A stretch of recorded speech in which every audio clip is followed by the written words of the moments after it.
नमस्कार। झारखंड के खूंटी के एक गरीब मुंडा परिवार में जन्मे बिरसा मुंडा आखिर कैसे लीजेंड और लोगों के लिए भगवान बन गए, कैसे लोगों के लिए वो धरती आबा बन गए और झारखंड राज्य से बाहर देश विदेशों में कैसे उनके नाम का डंका आज भी बजता है।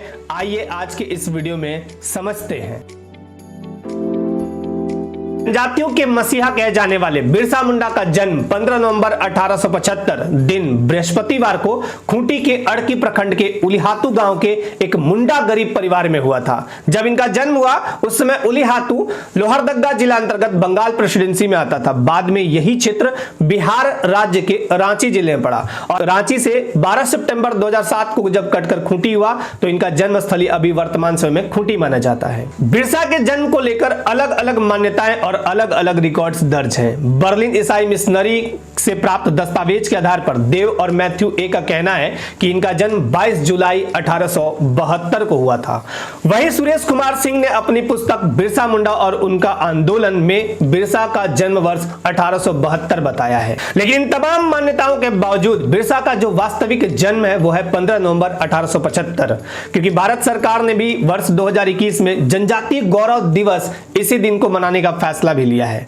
वहीं बिरसा मुंडा का जन्म जो है बृहस्पतिवार यानी डे ऑफ ब्रेव, जिसे बहादुरी का दिन कहा जाता है, इसलिए इनका नाम इसी दिन के आधार पर बिरसा रखा गया, बिरसा मुंडा रखा गया और बाद में यही बिरसा लोगों के भगवान बन गए। और स्थानीय लोगों का मानना है कि जहां इनका जन्म हुआ गांव उलीहातू, वहां के बारे में मान्यता है कि यहां पूर्ति गोत्र के लोग जंगलों और सघन पहाड़ों के बीच यहां रात बिताए थे और यहां आम के काफी पेड़ थे। मुंडारी में कहा गया उलीहातू दो शब्दों से मिलकर बना है, उली प्लस हाथू। उली का मतलब होता है आम और हाथू का मतलब होता है गांव, यानी एक ऐसा गांव जहां आम ही आम हो। अब उलीहातू के आसपास का गांव देखिए जोजोहातू, जोजोहातू का मतलब होता है इमली का गांव। बिरसा मुंडा के पारिवारिक पृष्ठभूमि की बात करें तो इनके पिता का नाम सुगना मुंडा, माता का नाम करमी हाथू मुंडा। 5 भाई बहनों में बिरसा चौथे नंबर पे आते थे। बड़े भाई का नाम कोंता मुंडा, इसके बाद चंपा और दस्कीर क्रमशः 2 बहनें। चौथे नंबर पे बिरसा मुंडा और 5वें नंबर पे आते थे पंसा मुंडा। बिरसा का बचपन खूंटी के चालकद में बीतता है, जहां ये भेड़ बकरियां चराते थे, बांसुरी बहुत अच्छा बजाते थे और एक अच्छे निशानेबाज थे, तभी तो अंग्रेजों के दांत खट्टे कर दिए थे। 5 वर्ष की आयु में ये अपने नानी घर अयूब हाथू गए, जहां इनकी छोटी मौसी जॉनी बहुत मानती थी और इन्हें खटंगा ले गई। इनकी प्रारंभिक शिक्षा जर्मन एवेंजेलिकल चर्च द्वारा संचालित विद्यालय से होती। 7 मई 1886 को चाईबासा के लुथेरन मिशन में ईसाई धर्म की दीक्षा लेने पर इनका पूरा परिवार सरना धर्म से ईसाई धर्म में परिवर्तित हो गया और तब इनके पिता का नाम मसीह दास और बिरसा का नाम दाऊद मुंडा रखा गया। बिरसा का विवाह सिंहभूम के शंकरा ग्राम की एक युवती से होता है। साल 1886 में चाईबासा के जर्मन मिशनरी स्कूल में जब बिरसा मुंडा उच्च शिक्षा के लिए आए तो यहाँ डॉक्टर नोत्रोत की उन्होंने आलोचना की, जिस कारण उन्हें 1890 में स्कूल से निकाल दिया गया। बाद में बिरसा अपने माता पिता के साथ रहने चालकद आ गए और यही चालकद आगे जाकर बिरसा अनुयायियों का तीर्थ स्थल बन जाता है। बिरसा के परिवार ने जर्मन मिशन धर्म को त्याग कर रोमन कैथोलिक धर्म स्वीकार किया। 1891 में इनका परिवार बंदगांव आ गया, जहां ये बंदगांव में वैष्णव धर्म गुरु आनंद पांडे से मिले और आनंद पांडे से 3 वर्षों तक लगातार संपर्क बनाए रखे। इस दौरान बिरसा मुंडा जनेऊ धारण करने लगे, तुलसी भगवान की पूजा करने लगे। अपने गुरु आनंद पांडे से ही बिरसा मुंडा को चारित्रिक पवित्रता की शिक्षा मिली थी और सरदारों से मुंडा जाति के दुख और पीड़ा की वास्तविक जानकारी हुई थी। एक दिन अचानक जंगल में बिरसा मुंडा को बोधिसत्व यानी ज्ञान प्राप्ति की हुई और ये कहने लगे साहेब साहेब एक है, हिंदे रंबरा केचे केचे, पुंडी रंबरा केचे केचे, अर्थात गोरों को मारो, काले और गोरे एक है, इन ईसाइयों के टुकड़े टुकड़े कर दो। बिरसा अपने आत्मबल और जड़ी बूटी के प्रयोग से लोगों की बीमारियों को ठीक करने लगे, लोगों की सेवा करने लगे और इस वजह से उनकी ख्याति दूर दूर तक फैलने लगी और बिरसा मुंडा को अब लोग धरती आबा यानी पृथ्वी के पिता और भगवान मानने लगे। बिरसा के व्यक्तित्व पर 3 बातों का प्रभाव जोरदार तरीके से पड़ता है। पहला ईसाई धर्म का, दूसरा आनंद पांडे से वैष्णव धर्म का, तीसरा सरदारी आंदोलन का। सरदारी आंदोलन 1881 में शुरू होता है सरदारों के द्वारा और इन सरदारों का जो आंदोलन करने वाले थे उनका मानना था कि वे मेले देवता का संतान है और उन्होंने दावा किया कि डोईसा नगर का रतनगढ़ उनके पुरखों ने बनाया है और यही उनके आंदोलन का केंद्र भी बनता है। उन्होंने घोषणा की डोईसा में मुंडा और उरांव का एक नया राजा और नया राज्य स्थापित हो गया है, इसलिए हम जमींदारों को मालगुजारी देना बंद कर दिए। बिरसा मुंडा ने वन और भूमि जो यहाँ के आदिवासियों का प्राकृतिक हक है, अधिकार है, उनके लिए व्यापक लड़ाइयां लड़ी। साल 1893 में 18 वर्ष की उम्र में बिरसा मुंडा चक्रधरपुर के जंगल आंदोलनों में शामिल होते हैं। साल 1894 में बिरसा मुंडा आदिवासियों की जमीन और वन संबंधी बन रहे नियम कानून को लेकर सरदरिया आंदोलन में शामिल होते हैं। बिरसा मुंडा का मानना था कि पहले अपनी ताकत बढ़ाओ फिर आग में कूदो, यानी पहले अपनी ताकत बढ़ाओ फिर जंग में कूदो। इन्होंने सब आदिवासी भाई बंधुओं को प्रेरित किया कि सिंगबोंगा हमारे देवता है और उन्हीं का अनुसरण करो। जून 1895 में ये स्वयं को सिंगबोंगा का दूत घोषित करते हैं और एक नए धर्म बिरसाइत धर्म की स्थापना करते हैं। बिरसाइत धर्म वही धर्म है जिसे मानना बहुत ही कठिन है, क्योंकि यहाँ पे जनेऊ धारण करने होते हैं, प्रकृति की पूजा करनी होती है और किसी भी तरह का मद्यपान करना मनाही होता है। यहाँ पे मांस मदिरा का सेवन मनाही होता है और गुरुवार के दिन किसी भी प्राकृतिक चीज को नहीं तोड़ना है, जैसे दातुन पत्ती वगैरह। इन्हीं सब कारणों से लोग इनके अनुयायी बनने लगे और बिरसा मुंडा को अब देवदूत घोषित कर दिए। सरदरिया आंदोलन से जुड़े जितने भी लोग थे उन्होंने देवदूत के रूप में इनको खूब प्रचलित किया और बिरसा मुंडा अब बिरसा भगवान कहे जाने लगे। बिरसा मुंडा वैसे बहुत अच्छे नेतृत्वकर्ता तो थे ही। साल 1895 में इन्होंने लगान माफी के लिए यहाँ के स्थानीय लोगों और आदिवासियों के लिए अंग्रेजों के विरुद्ध मोर्चा खोल दिया। इसके बाद 24 अगस्त 1895 को रात 3 बजे बिरसा मुंडा और इनके 15 अनुयायियों को अंग्रेजों द्वारा पकड़ लिया गया और हजारीबाग जेल लाया गया, जहां इनको 50 रुपए का जुर्माना और 2 साल की कैद दी गई। महारानी विक्टोरिया के हीरक जयंती के अवसर पर 30 नवंबर 1897 को, यानी 2 साल बाद, हजारीबाग जेल से बिरसा मुंडा को रिहा कर दिया जाता है। जेल से रिहा होने के बाद इसी साल इन्होंने सभी मुंडाओं को एकत्र कर बिरसा सेना का गठन करते हैं।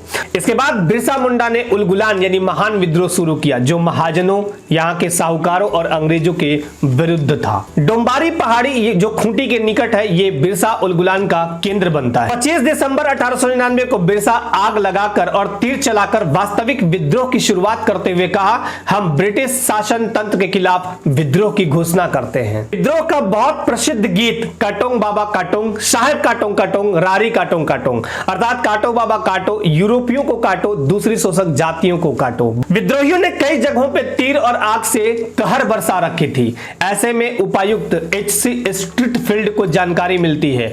वे बिरसा मुंडा और उनके अनुयायियों को पकड़ने आते हैं, लेकिन वे असफल रहते हैं। ब्रिटिश सरकार ने बिरसा मुंडा को पकड़ने वालों को 500 रुपए का इनाम, उस समय बहुत ज्यादा होता था, देने का घोषणा किया। उलगुलान का थिंक टैंक था प्रचारक और इस विद्रोह का प्रतीक चिन्ह था सफेद और लाल झंडा। एक तरफ सफेद झंडा जहां मुंडा राज्य का प्रतिनिधित्व करता था, वहीं लाल झंडा शोषक तत्व दीकू और अंग्रेजों के खात्मे का निशानी था। इस महान उलगुलान में बिरसा मुंडा के सहयोगी थे गया मुंडा यानी सेनापति, दोनका मुंडा राजनीतिक प्रमुख और सुमा मुंडा धार्मिक और सामाजिक प्रमुख। बिरसा के उलगुलान का मुख्य केंद्र था खूंटी का डोंबारी पहाड़ी और यहां छिपना बहुत ही आसान था, घने जंगल थे। इस विद्रोह के 3 उद्देश्य थे। पहला उद्देश्य आर्थिक उद्देश्य, उन दीकुओं और जमींदारों को भगाना जो यहाँ के आदिवासियों का जमीन हड़प रखे हैं, और दूसरा था राजनीतिक उद्देश्य, यानी यहाँ से अंग्रेजों को मार भगाना और अबुआ राज्य स्थापित यानी अपना राज्य स्थापित करना। इन्होंने अंग्रेजों के खिलाफ नारा भी दिया था, रानी का शासन खत्म करो और हमारा राज्य स्थापित करो। तीसरा था धार्मिक उद्देश्य, यानी यहां ईसाई धर्म का विरोध करना और जो मुंडा अपना धर्म बदल लिए थे उनको नए पंथ से जोड़ना। बिरसा मुंडा का उलगुलान जब अपने चरम पे गया तो यहाँ के विद्रोही बड़े उत्साह और घृणा के साथ बार बार ये गीत गाते थे, काटोंग बाबा काटोंग, साहेब काटोंग काटोंग, रारी काटोंग काटोंग, अर्थात काटो बाबा काटो, यूरोपियों को काटो, अन्य दूसरी शोषक जातियों को काटो। विद्रोहियों को झटका तब लगता है जब बिरसा का एक महत्वपूर्ण साथी और सेनापति गया मुंडा इटकी में अंग्रेजों के हाथ लग जाता है। 6 जनवरी साल 1900 को बिरसा अनुयायियों ने पुलिस दल पर अटैक किया। 28 जनवरी 1900 ईस्वी को 2 मुंडा सरदारों दोनका मुंडा और मंझिया मुंडा ने अपने 32 साथियों के साथ अंग्रेजों के सामने आत्मसमर्पण कर दिया, जिससे यह आंदोलन काफी शिथिल पड़ने लगा। लेकिन फिर भी अंग्रेजों के हाथ बिरसा मुंडा नहीं लगे। लेकिन वो कहते हैं ना कि घर का भेदिया लंका ढाए, इस कहावत को चरितार्थ करता है वीर सिंह महली, जिसने इनाम के लालच में महज 500 रुपए के चक्कर में बिरसा मुंडा का पता अंग्रेजों को दे दिया। परिणाम परिणाम ये रहा कि 3 फरवरी 1900 ईस्वी को बिरसा को रात में जंगल से पकड़कर गुप्त तरीके से मजिस्ट्रेट WS कुड्स की अदालत में पेश किया गया। बिरसा और उनके साथ 482 पकड़े गए साथियों पर यही मुकदमा चलाया गया। बिरसा मुंडा और इनके साथियों को जेल में डालकर कई यातनाएं दी गई। 1 जून को ब्रिटिशर्स ने दावा किया कि बिरसा को हैजा हो गया है। 9 जून 1900 ईस्वी की सुबह 9 बजे झारखंड के वीर सपूत की रांची जेल में रहस्यमय तरीके से मौत हो जाती है। इसी दिन इनके शव को रांची कोकर डिस्टिलरी पुल के निकट दफना दिया जाता है। बाद में इसी स्थल को बिरसा मुंडा स्मृति संग्रहालय बना दिया जाता है जो 5 एकड़ में फैला है। बिरसा मुंडा और उनके द्वारा किए गए उलगुलान के कई परिणाम निकले जो इस प्रकार से हैं। 1902 में गुमला और 1905 में खूंटी अनुमंडल बनता है। 11 नवंबर साल 1908 को छोटा नागपुर टेनेंसी एक्ट यानी छोटा नागपुर काश्तकारी अधिनियम जिसे CNT एक्ट कहा जाता है झारखंड के 18 जिलों में लागू किया जाता है। झारखंड के रामगढ़ में 1940 में कांग्रेस के हुए अधिवेशन में इसके मुख्य द्वार का नाम बिरसा मुंडा द्वार रखा जाता है। BIT Birsa institute of technology जो सिंदरी धनबाद में है 17 नवंबर 1950 को इन्हीं के नाम पर स्थापित हुआ। बिरसा मुंडा के नाम पर ही बिरसा कृषि विश्वविद्यालय राज्य का पहला कृषि विश्वविद्यालय की स्थापना रांची में 26 जून 1981 ईस्वी को की जाती है। बिरसा जैविक उद्यान की स्थापना 1994 में रांची के ओरमांझी के चकला गांव में की जाती है। 28 अगस्त साल 1998 को तत्कालीन राष्ट्रपति APJ अब्दुल कलाम ने भगवान बिरसा की प्रतिमा का अनावरण देश के संसद भवन के अहाते में किया। झारखंड का एकमात्र अंतर्राष्ट्रीय एयरपोर्ट बिरसा मुंडा अंतर्राष्ट्रीय एयरपोर्ट जो रांची में 2000 ईस्वी में इन्हीं के नाम पर स्थापित किया गया। बिरसा मुंडा फुटबॉल स्टेडियम की स्थापना रांची में साल 2009 में की गई। झारखंड की धरोहर माने जाने वाली बिरसा मुंडा स्मृति पार्क की स्थापना 15 नवंबर सन 2021 ईस्वी को इन्हीं के नाम पर होती है। साल 2021 ईस्वी में भारत सरकार ने प्रतिवर्ष 15 नवंबर को जनजातीय गौरव दिवस मनाने का निर्णय लिया है। बिरसा आंदोलन का परिणाम ही रहा कि जबरन बेगारी पर प्रतिबंध लगाया गया और रांची जिले का सर्वेक्षण किया गया। भारत सरकार द्वारा घोषणा की गई है कि 15 नवंबर 2025 ईस्वी को बिरसा मुंडा के 150वीं जयंती के शुभ अवसर पर 150 रुपए का स्मारक सिक्का जारी किया जाएगा। इतना ही नहीं, जगह जगह उनकी कई प्रतिमाएं आज भी राज्य के विभिन्न हिस्सों में स्थापित है। ये एक ऐसे लेजेंड बन गए जो लोक कथाओं और लोक कंठों में हमेशा के लिए बस गए। अपने 25 वर्षों की शहादत में बिरसा मुंडा कई चीजें आज भी हमारे बीच छोड़ गए और वो एक मिसाल बन गए संपूर्ण झारखंड वासियों के लिए कि कैसे उन्होंने गरीबी और अभाव में भी जीवन को झेला और कैसे वो भगवान और मसीहा बन गए थे लोगों के। एक गरीब परिवार में जन्म लेने वाला लड़का बिरसा मुंडा कैसे भगवान, धरती आबा और झारखंड के जनजातियों का मसीहा बनता है। इस वीडियो को अच्छे से देखिए और इस वीडियो का पूरा श्रेय जाता है हमारे सभी चाहने वाले और सभी प्यार देने वाले को। सभी को धन्यवाद।